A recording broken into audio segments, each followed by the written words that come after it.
창세기부터 시작해가지고 사도행전 2장에 나타나 있는 마가의 다락방 가운데서 성령께서 나타나신 그 가운데서 하나님께서 처음 창조를 하셨던 하나님이 이제 역사의 순간순간들마다 나타나셔서 하나님의 백성들을 재창조해 가시는 과정들을 설명을 드렸죠. 기억나실지 모르겠어요. 그래서 창세기 1장에 나타나 있는 하나님의 신이 수면 위로 운행하신 이 내용들은 하나님께서 처음 창조를 하셨을 때의 그때의 모습이었고, 이제 인간이 타락하고 난 후에 하나님께서 그 타락한 인간을 심판하시고, 그리고 그 후에 재창조의 과정을 쭉 거듭해 가시죠. 기억나시죠? 첫 번째 이제 재창조의 모습이 어디서 나타났죠? 노아의 홍수 이후에 하나님께서 창조한 만물들을 다시금 창조하시는 과정 속에 나타났었죠. 그래서 하나님께서 그 일들 가운데 하나님의 백성들을 불러 모으시고 또 그들 가운데 구원의 역사를 이루어 가신다라는 내용들을 무엇으로 보여주셨죠? 무엇으로 보여주셨다? 잘 아시면서 왜 그렇게 시침이 떼세요? 무지개를 통해서 보여주셨잖아요. 그쵸? 시침이 떼지 마세요. 왜 자꾸 몰라요. 제가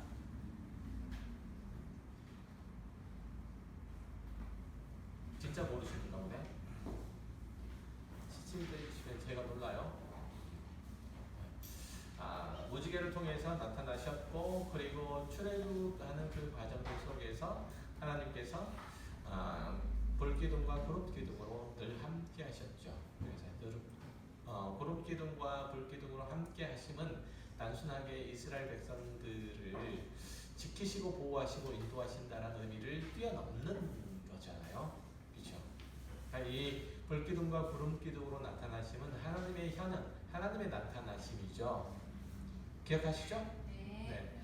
하나님의 나타나심이고, 이 하나님의 나타나심은 단순하게 하나님께서 그것 가운데 임하신다는 사실들을 뛰어넘어서 하나님의 백성 가운데 함께 하시고 그들을 광야 생활하는 가운데서 하나님의 백성으로 만들어 가시는 과정 가운데 하나님께서 그 모든 인도의 과정들을 주도해 가신다라는 그런 의미로서 지금 불기둥과 구름기둥으로 나타나셨어요. 그리고 이제 이스라엘 백성들이 광야 생활을 마치고 그리고 가나안 땅에 정착하게 되죠. 가나안 땅에 정착하게 되니까 성막도 정착하게 되고, 그 후에 성막이 뭘로 발전하죠? 그죠? 성전으로 발전하게 되죠. 솔로몬 시절에 성전으로 발전하는데, 성전의 시경 자체는 성막의 것들을 그대로 담고 있어요. 조금 발전된 형태로 나타나기는 하지만 그대로 담고 있어요. 이 성전 가운데서 하나님께서 함께 하시는데, 이 성전 가운데서는 무엇으로? 빛과 구름과 소리, 이런 것들로 하나님께서 당신의 현현을 표현해 주셨어요. 그렇죠? 그래서 보통은 성전 가운데 하나님께서 임하실 때 무엇으로 임하시는 거 보시죠? 보통은 구름으로 보통은 임하시죠? 아닌가? 그쵸? 그리고 이제 오순절의 마가의 다락방 가운데서 하나님께서 당신의 그 백성들, 당신의 자녀들, 당신의 교회들 가운데 함께 하시죠. 그렇죠? 그때 성령이 나타나심, 하나님의 임재하심은 어떤 형태로? 불의 회처럼 그렇게 임하셨다고 그렇게 표현하고 있죠. 이것도 역시 마찬가지로 하나님의 백성을 모아하시는 과정, 재창조하는 그 과정들 속에서 하나님의 임하심이에요. 그렇게 이제 쭉 연결되는 것을 볼 수 있죠. 그리고 이제 요한계시록에서는 하나님의 임하심이 무엇으로 나타나죠? 하나님께서 그의 백성과 함께 하심, 임재하심을 무엇으로?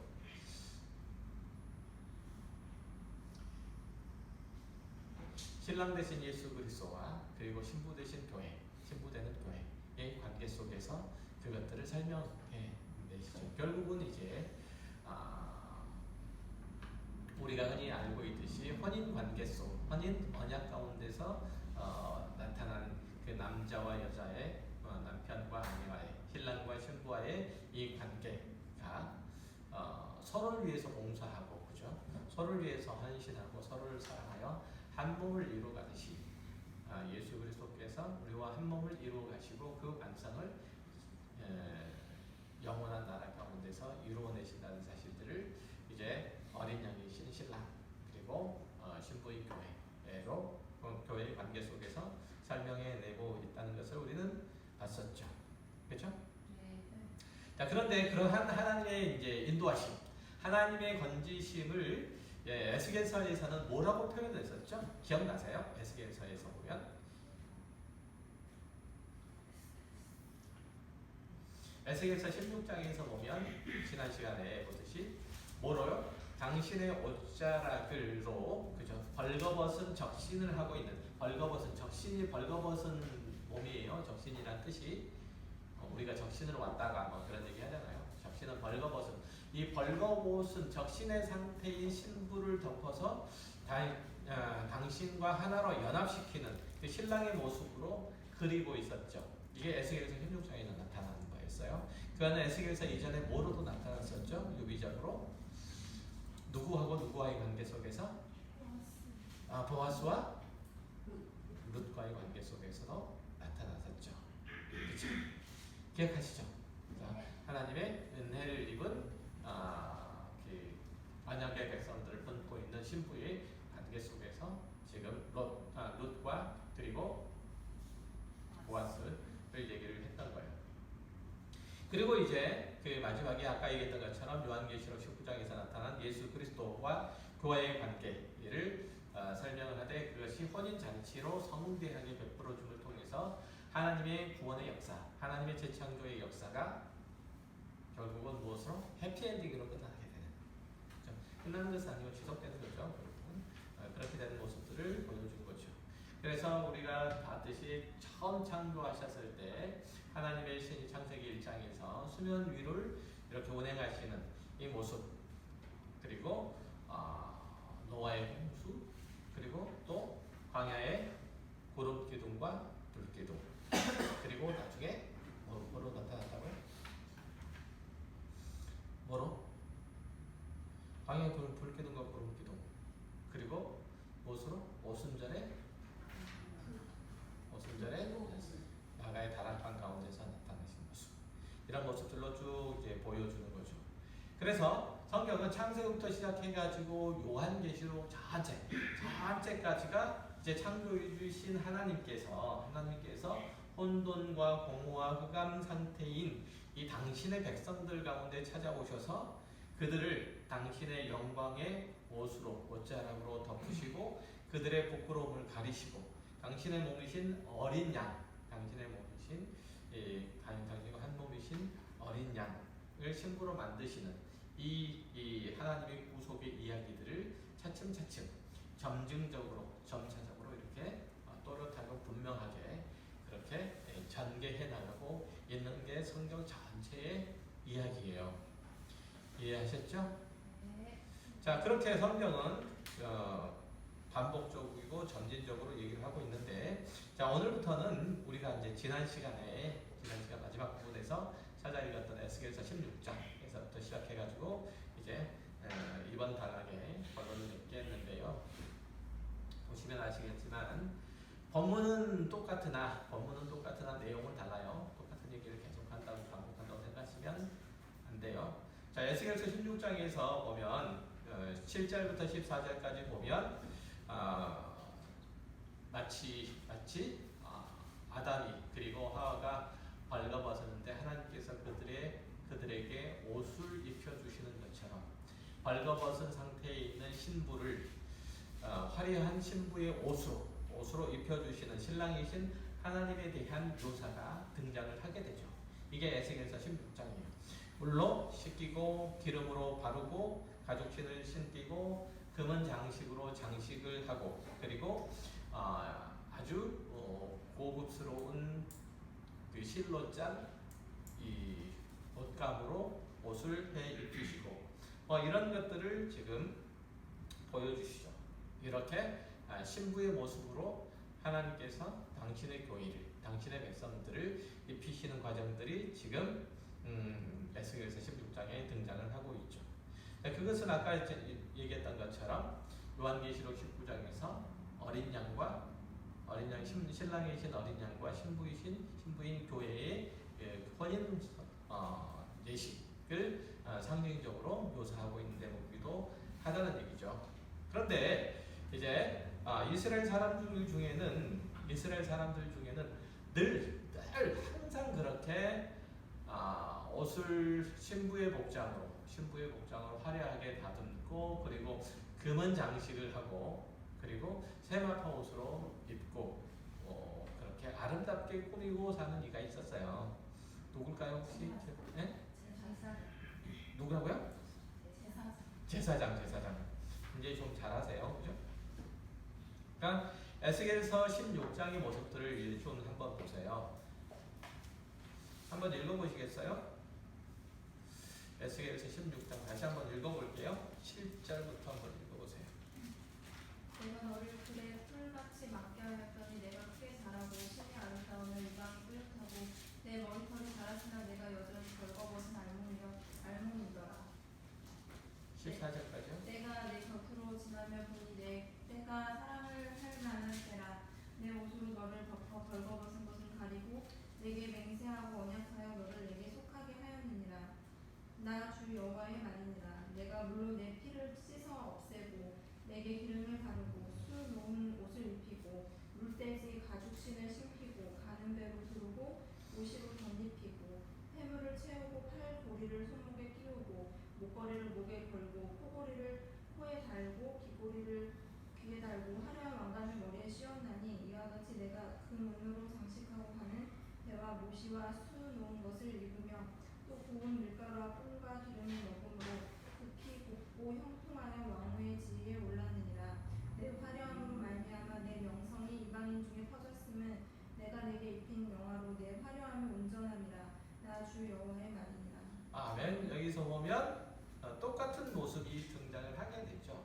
이렇게 지금 하나님께서 지금 이스라엘 백성들을 마치 벌거벗은 신부인 것처럼 그렇게 상징적으로 묘사하고 이들을 회복시키시는데 어떤 모습으로 지금 아주 예쁘고 아름답고 화려하게 단장한 신부, 이제 신랑을 맞이하는 신부의 모습으로 다시금 회복시키시겠다라는 그 약속들을 하고 있는 대목이에요. 이 대목이. 자, 이 모습들을 이제 생각을 하고 출애굽기로 가볼게요. 출애굽기 28장에 보면 이제 뭐 표시를 해놓거나 그러시고 기억이 안 나시겠다 싶으면 출애굽기 28장 29장 이거 다 읽을 수가 없어가지고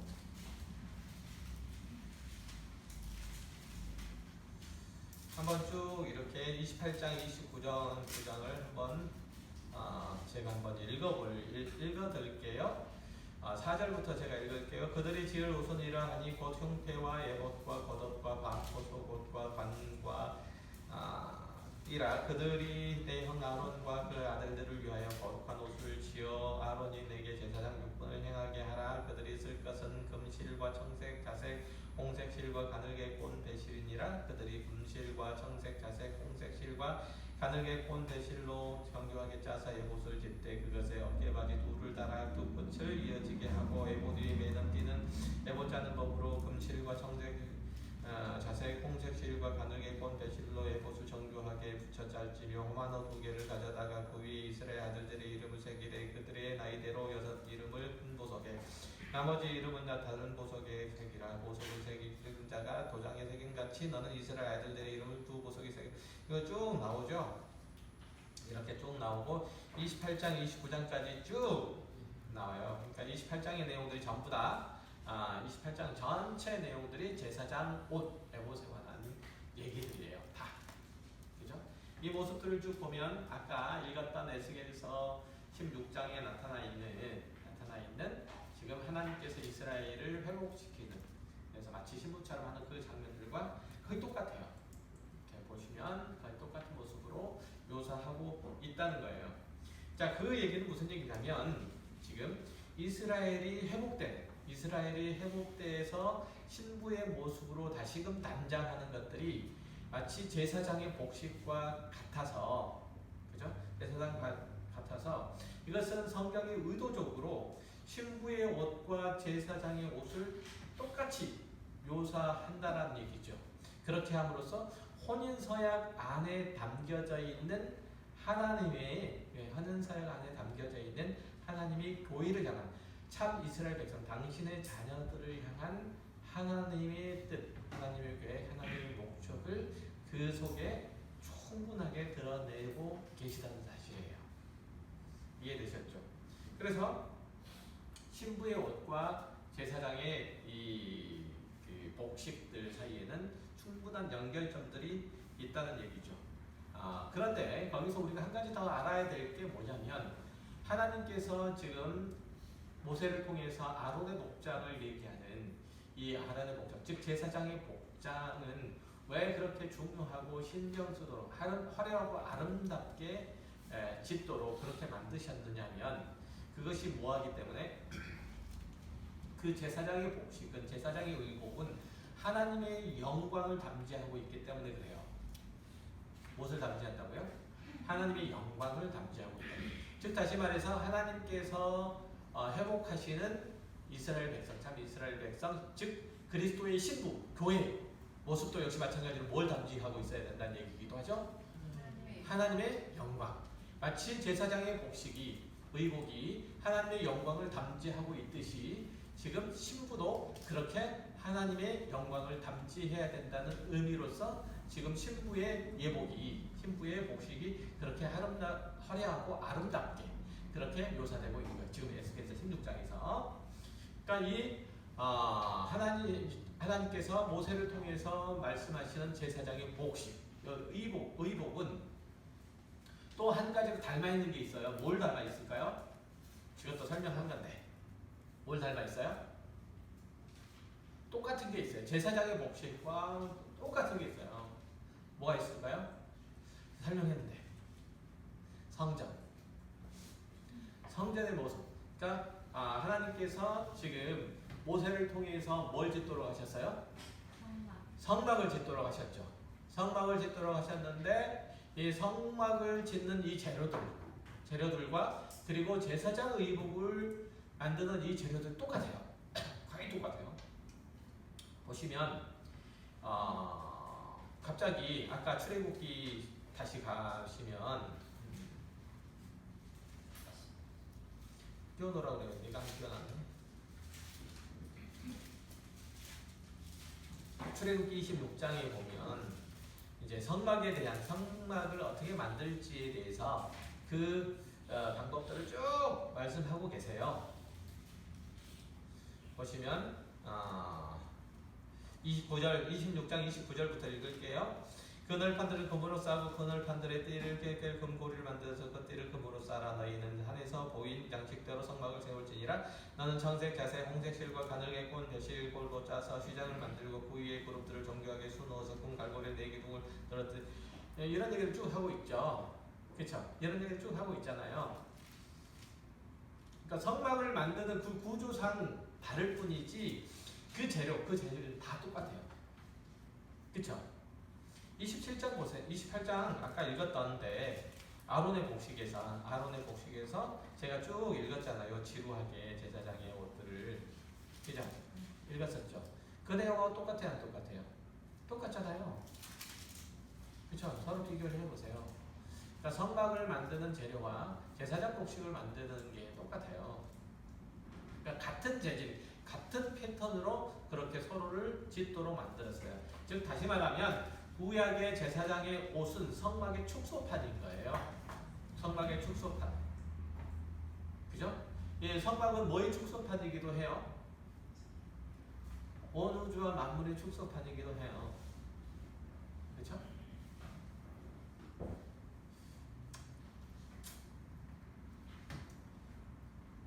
내가 2단인가?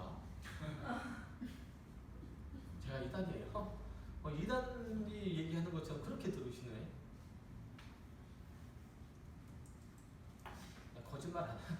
실제로 그래요. 제사장 율법과 안 믿으시는 것 같아서.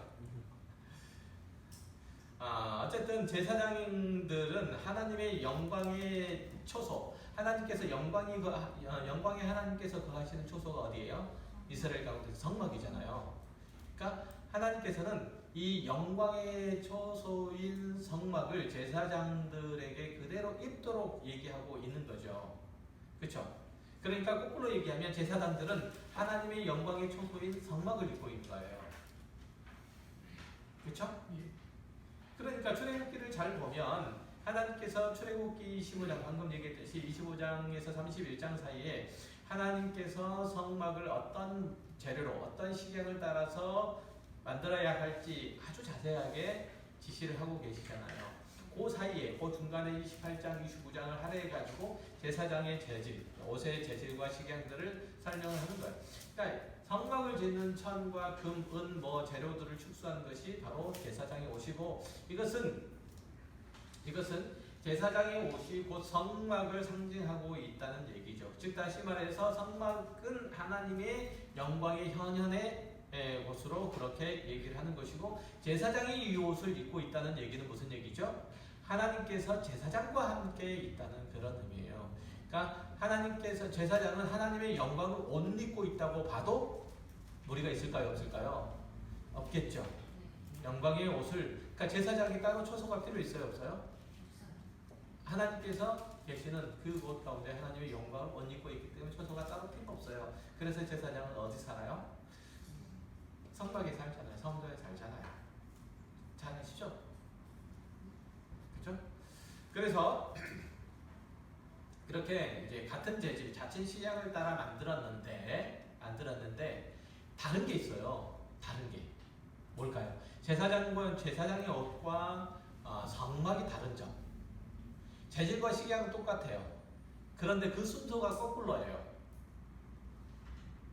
그 순서가 거꾸로. 그러니까 성막을 덮는 겉에 있는 천, 그리고 안에 있는 천, 그리고 안에 들어가서 이렇게 쓰여지는 게 거꾸로 되어 있어요. 그러니까 제사장이 가지고 있는 흉패를 보면 뭐로 되어 있죠? 12보석으로 되어 있잖아요. 그쵸? 12보석으로 되어 있는데 이게 어디 있어요? 사실은 금원은과 12보석으로 되어 있는 게 지성소에 있는 거예요. 사실은. 그러니까 맨 제사장의 복식으로 보면은 맨 겉에 있는 게 성막에서는 맨 안쪽에 있어요. 그런 식으로 거꾸로 되어 있다는 게 차이가 있어요. 왜 거꾸로 되어 있을까요? 그러니까 제사장의 흉패가 맨 밖으로 나와 있고 겉옷이 있고 그리고 속옷이 있는데 이 식양이 성막에서는 거꾸로 되어 있어요. 왜 거꾸로 되어 있을까요? 그러니까 성막은 하나님의 영광을 어떻게 하고 있는 거죠? 품고 있는 거. 하나님의 영광을 감싸고 있는 거예요. 그렇죠? 성막은. 그런데 제사장의 옷은 하나님의 영광을 드러내고 발산하는 그런 의미에서 거꾸로 되어 있어요. 놀랍죠? 그러니까 그런 면이죠. 그러니까 제사장의 옷은 우리가 에스겔서에서 봤던 것처럼 그러니까 하나님께서 지금 혼인서약을 통해서 이스라엘과 혼인관계를 맺어서 그들을 회복해 하신다는 그 신부의 옷차림과 똑같죠.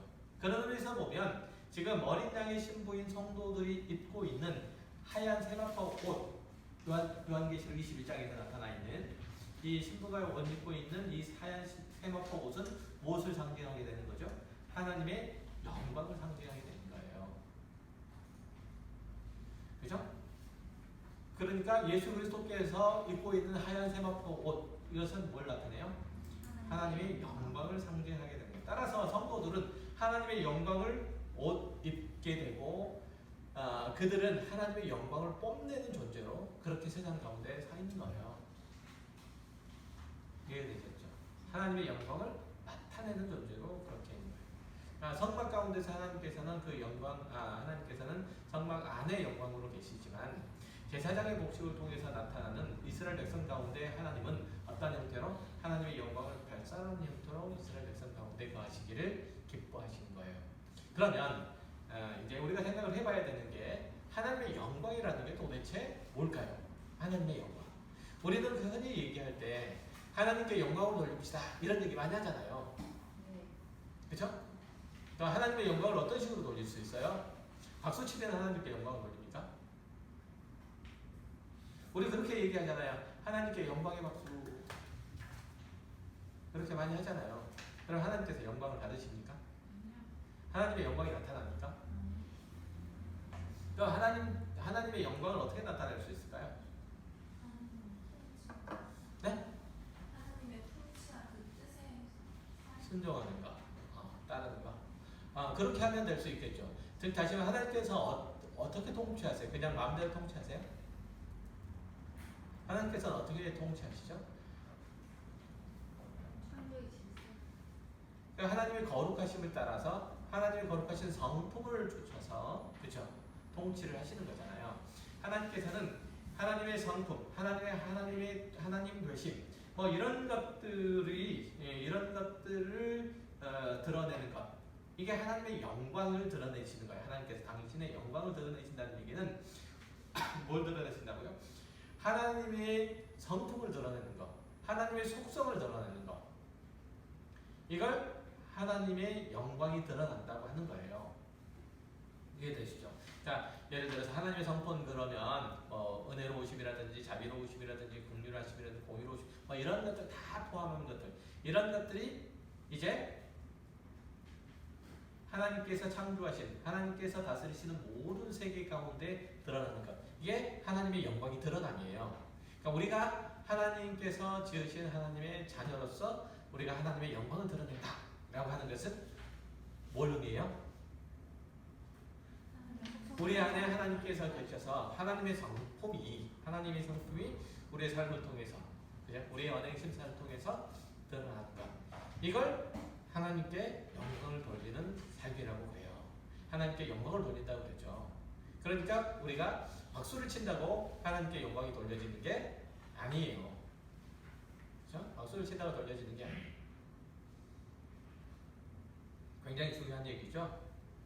그러니까 우리가 하나님의 말씀에 순종해서 하나님께서 가지고 계시는 그 거룩하신 성품, 하나님께서 우리 가운데 역사하셔서 드러내시는 어떤 삶의 열매, 이게 뭐라고 흔히 얘기를 하죠? 성령의 열매라고 그렇게 얘기하잖아요. 우리가 몇 가지였죠? 그게? 3가지였나? 혹시 아세요? 몇 가지인지 혹시? 4가지인가? 5가지예요? 혹시 아세요? 몇 가지인지? 성령의 열매가 혹시 몇 가지? 사모님 막 비웃으시던데 그 정도는 뭐 하는데 뭐 그렇게까지 우리를 비웃나 뭐 이렇게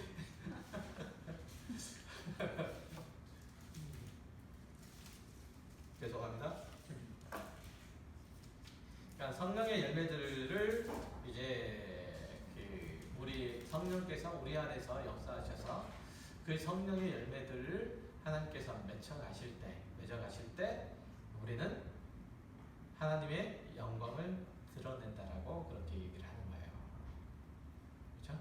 이런 것들을 드러내는 데 있어서 우리의 삶의 환경이 중요할까요? 삶의 환경이 중요할까요? 삶의 조건이 중요할까요? 부자여야만 이런 것들을 드러낼 수 있을까요? 아니면 지위가 높아야만 드러낼 수 있을까요? 전혀 그렇지 않죠. 우리의 삶의 환경이나 조건과 상관없이 우리는 하나님께서 거하시는 하나님의 처소로서, 우리가 하나님의 처소 맞아요? 우리가 하나님의 뭐예요? 성전이라고 그러잖아요. 우리가 하나님의 성전이라고 그래요. 그러니까 우리가 하나님의 처소인 거예요. 그렇죠? 오늘 오전 설교의 그 본문이 어딘 줄 아세요 혹시? 응? 어딘 줄 아세요? 오전 설교 본문 요한계시록? 요한계시록인지 알겠죠? 그리고 7장?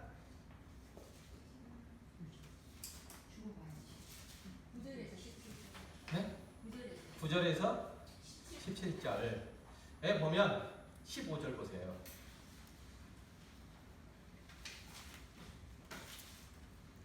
15절 한번 읽어보시겠어요?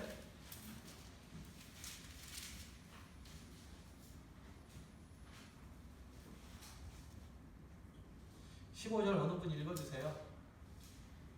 그러므로 그들이 하나님의 보좌 앞에 있고 또 그의 성전에서 만난 하나님을 섬기며 보좌에 앉으시니까 그들 위에 장막을 치시니라. 아멘. 지금 누가 그들 위에 장막을 치신다는 거죠? 하나님께서. 그들은 누구예요? 누구? 각 나라와 족속과 백성과 방언 가운데 아무도 능히 셀 수 없는 허다한 무리, 수많은 무리들 위에 하나님께서 뭘 하신다는 거예요? 장막을 치신다는 거예요. 장막을 치신다는 얘기는 무슨 얘기예요? 하나님의 영광이 임하시겠다는 것이죠. 그렇죠? 하나님의 영광이 임하시며 하나님의 창조의 완성으로서 그 가운데 계십니다. 그러니까 장막을 치신다는 얘기, 이 장막은 뭘 얘기하는 거예요? 장막.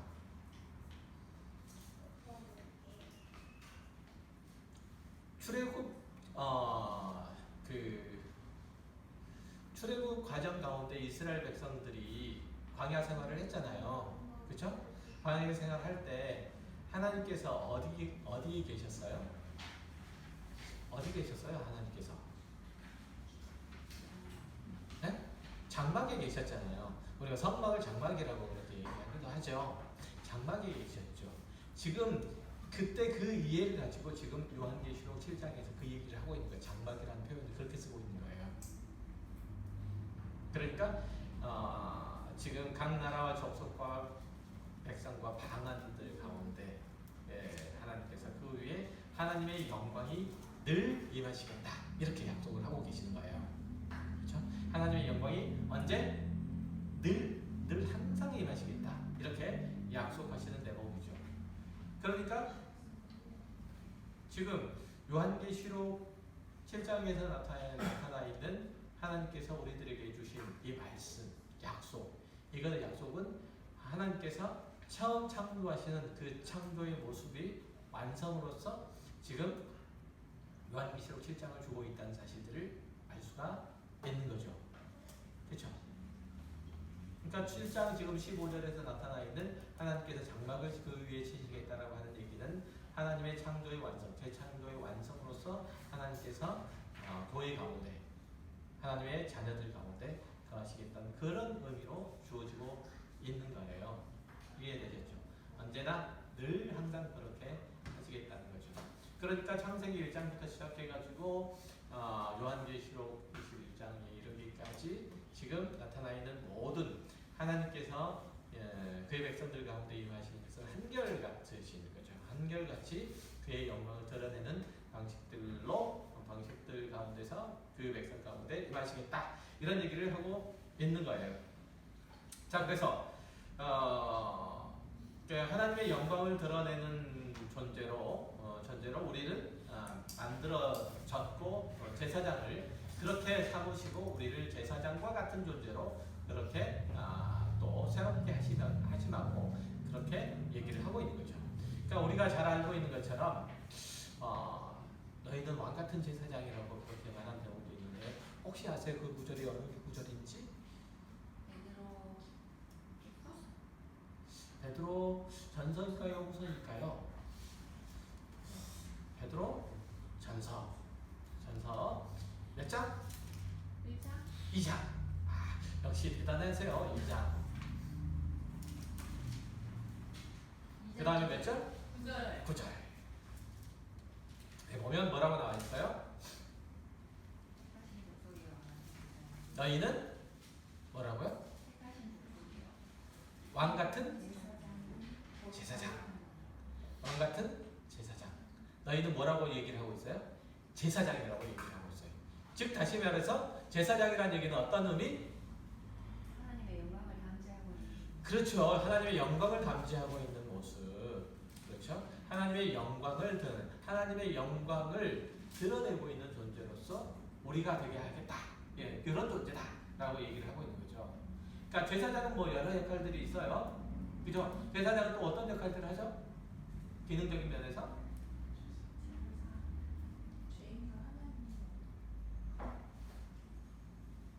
네? 어떤 역할이에요? 이스라엘 백성들의 죄를 가지고 하나님 앞에 나가는 나가죠. 그리고 속죄 의식들을 통해서 하나님의 죄 사함을 얻죠. 그리고 그 다음에 뭘 해요?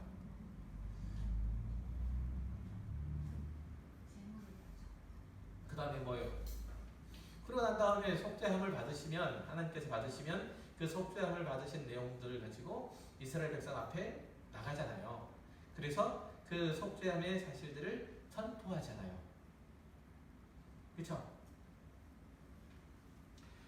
그걸 이제 얘기를 하고 있는 거예요. 그러니까 제사장의 역할들은 그런 의미로서 지금 하나님께서 우리들에게 약속하신 내용들인데, 특별히 왕 같은 제사장이라고 하는 의미 자체는 지금 오늘 본문과 그리고 구속사적인 측면에서 볼 때 하나님의 영광의 담지자로서 제사장. 그렇죠? 왕도 역시 마찬가지죠. 하나님의 신적 대리인으로서, 그렇죠? 하나님께서 온 우주와 만물의 왕이잖아요. 그렇죠? 그 우주와 만물들의 왕이신 하나님의 대리인, 섭정 왕으로서 지금 우리들 교회, 그죠?를 얘기를 하고 있는 거죠. 아시죠? 그런 내용들을 지금 담고 있는 거죠. 그러니까 지금 우리가 하나님의 영광이 된다는 얘기는 단순하게 하나님의 말씀에 대해서 순종을 한다거나 충성을 한다거나 뭐 이런 것들을 강요하는 것이 아니고 하나님께서 당신의 백성들이 마땅히 누려야 하는 하나님의 영광의 성품들을 뭘 하신다는 거예요? 나누어 주신다는 뜻이에요. 이해되세요? 그러니까 하나님께서 우리들에게 요구하시는 것은 우리들에게 어떤 복종을 강요하는 그런 의미에서 어떠한 요소, 어떠한 사항들 이런 것들을 지켜라 이렇게 강제하는 것이 아니고, 하나님께서 당신이 가지고 계시는 하나님의 영광의 성품들을 뭐라는 거? 우리들에게 나눠주시는. 그러니까 우리가 얘기하는 성령의 9가지 열매라고 그렇게 얘기하죠. 9가지 열매들은 뭐예요? 우리들에게 강요하는 거예요? 아니잖아요. 이건 어떤 뭐예요? 그러면 하나님의 성품이에요. 하나님의 성품이에요, 이거. 그러니까 성령께서 우리 가운데 계시면, 역사하시고 임재하시면 어떻게 되는 거죠? 당연히 이 하나님의 성품이 겉으로 드러나는 거예요. 이게 성령의 열매라고 표현하고 있는 거예요. 그렇게 되겠죠? 그렇죠? 이것은 하나님께서 당신의 성품을 우리들에게 나눠주신 결과로 나타나는 거예요. 이해되시죠? 그러니까 우리들은 이것을 뭘로 갖는 게 아니고 의무로 갖는 게 아니고, 그렇죠? 하나님께서 우리들에게 주신 선물로, 하나님께서 우리들에게 주신 은혜의 내용으로 우리가 이것들을 갖게 되는 거예요. 그러니까 뭐 사랑과 희락과 화평과 이런 것들, 이걸 내가 어떻게 해? 이게 아니고 그러니까 우리들에게 무거운 짐으로 주신 게 결단코 아니라는 얘기죠. 그래서 그렇게 하나님의 성품이 우리 가운데 넉넉하게 나타날 때 우리는 그리스도인으로서 가장 행복한 삶을 살고 있다고 얘기할 수가 있는 거죠. 그럴 때 우리는 뭐라고 얘기할 수 있냐면, 우리 안에 무엇이 하나님의 나라가 임했다 라고 말할 수 있는 거예요. 그렇죠? 하나님의 나라의 임함은 그래요. 그래서 내가 하나님의 성품으로 새로워질 때, 하나님의 성품으로 내 삶이 열매를 맺어갈 때 우리는 그때의 상태를 가장 행복하다고 그렇게 얘기를 하고, 그때 하나님께서 우리의 삶 가운데 임하셨다, 하나님의 나라가 우리 가운데 임했다라고 그렇게 말하는 거예요. 그러면 우리가 생각하는 것과는 달리 하나님의 나라는 어떻게 임하나요? 하나님의 나라는 어떻게 임하며 어떻게 확장이 되나요? 하나님의 나라는 하나님께서 확장을 시키나요? 우리가 확장을 시키나요? 하나님께서 우리 가운데 역사하셔서, 그죠? 우리의 평생의 삶을 통해서 하나님께서 역사하시고 인도하시고 가르치는 과정들 속에서 하나님의 사람으로 만들고 깎고 다듬고 하시는 이 과정들 속에서 차근차근 나타내시는, 그럼으로써 하나님의 나라는 우리의 삶 가운데 또렷하고 분명해져 가는 거죠. 그죠? 그래서 이 하나님의 나라는 하나님께서 만드시는 거예요. 하나님께서 이루시는 거예요. 하나님께서 나타내시는 거예요. 우리가 만드는 것이에요. 내가 하나님의 나라를 확장시킬 수 있도록 도와주십시오. 이건 기도가 잘못된 기도. 잘못된 기도예요. 그건 잘못된 기도예요. 내가 어디 가서 그 선교를 하면 하나님의 나라가 확장됩니까? 물론 그런 방식으로도 하나님의 나라가 확장될 수도 있겠죠. 있겠지만 결국은 아까 얘기했던 것처럼 하나님의 나라는 지극히 무엇과 관련돼 있어요? 어떤 장소와 관련돼 있어요? 장소와 관련돼 있어요? 장소와 물론 관련돼 있겠지만 그거보다 뭐랑 직결돼 있었죠? 오전 시간에도 얘기했던 것처럼 사람에 관한 얘기였잖아요. 하나님의 나라는 사람에 관한 얘기였잖아요. 하나님께서 당신의 나라를 확장시킨다는 것은 하나님의 사람으로 그 사람을 만드신다는 뜻이고 하나님의 성품으로 채우신다는 그런 의미예요. 그러니까 하나님의 나라는 그 영역적인 면에서 확장되기도 하겠지만, 그죠? 하나님의 나라는 그렇게 확장이 되기도 하겠지만 한 사람의 신앙, 한 사람의 영적 내면들을 통해서도 하나님의 나라는 확장될 수 있을까요? 없을까요? 있겠죠. 있겠죠. 그런 성격을 가지고 있어요. 하나님의 나라는. 이해되셨죠? 자, 오늘 여기까지만 할게요. 기도하겠습니다.